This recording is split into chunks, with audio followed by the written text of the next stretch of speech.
Shalom, peuple du Seigneur. Ce matin, je viens te dire, ne t'éloigne pas de l'objectif d'aller vers ta destinée avec Dieu à cause des épreuves. Écoute-moi très bien, mon frère, ma soeur. La Bible déclare que Dieu apparaît à Moïse dans Exode 3. Il dit à Moïse, tu iras pour mon peuple en Égypte et tu les mèneras sur la terre promise, pour le lin et le miel.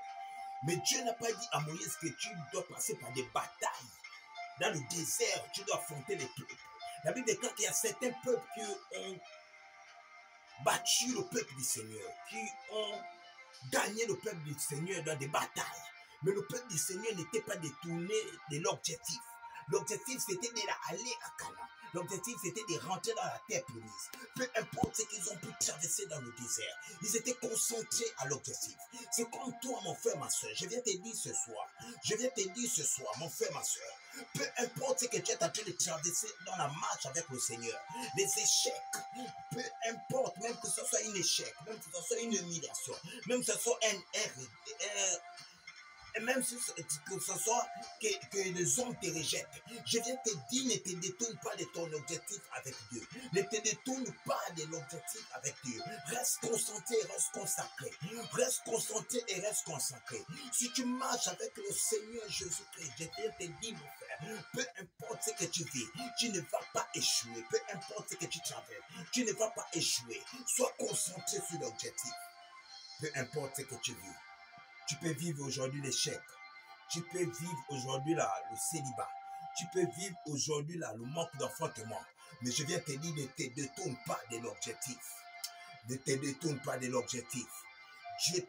Dieu apportera la victoire dans ce que tu vis. Dieu apportera le triomphe dans ce que tu traverses. Mais tu dois persévérer. Tu dois croire. Tu ne dois pas abandonner.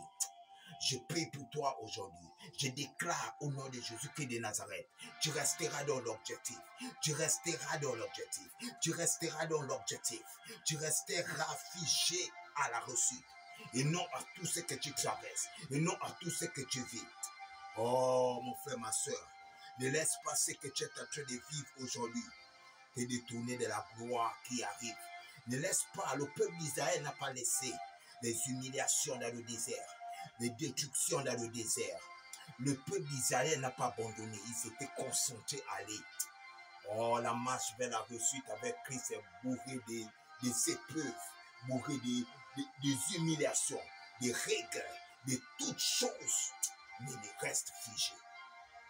Reste figé. Je prie que Dieu te donne un esprit de persévérance. Je prie que Dieu te donne un esprit de détermination. Je prie que Dieu te donne un esprit qui n'abandonne jamais, peu importe ce que tu vis, peu importe ce que tu traverses. Par la puissance et l'autorité du Saint-Esprit, Dieu se fait un Dieu qui abandonne. La Bible déclare qu'Adam et Ève ont mangé la pomme. Et le péché est rentré. La Bible déclare qu'il n'a pas abandonné. Il a dit qu'une femme, je mettrai un enfant dans les entrailles d'une femme qui viendra écraser ta tête, c'est le serpent. Oh, la Bible déclare, il a envoyé Jésus. Dieu n'a pas abandonné. Et toi aussi n'abandonne pas. Jésus aussi est venu pour sa marche vers la gloire, mon frère, ma soeur. C'était difficile, c'était humiliant, c'était des choses dures que Jésus a traversées. Mais il était figé à l'objectif. Oh, à l'objectif, la croix. Reste concentré, mon frère. Reste concentré à l'objectif. Au nom de Jésus, n'égale pas ce qui est autour de toi. Par la puissance du Saint-Esprit. Je déclare la main de Dieu sur toi. Par la puissance et l'autorité du Saint-Esprit, j'ai ainsi prié pour toi. Amen.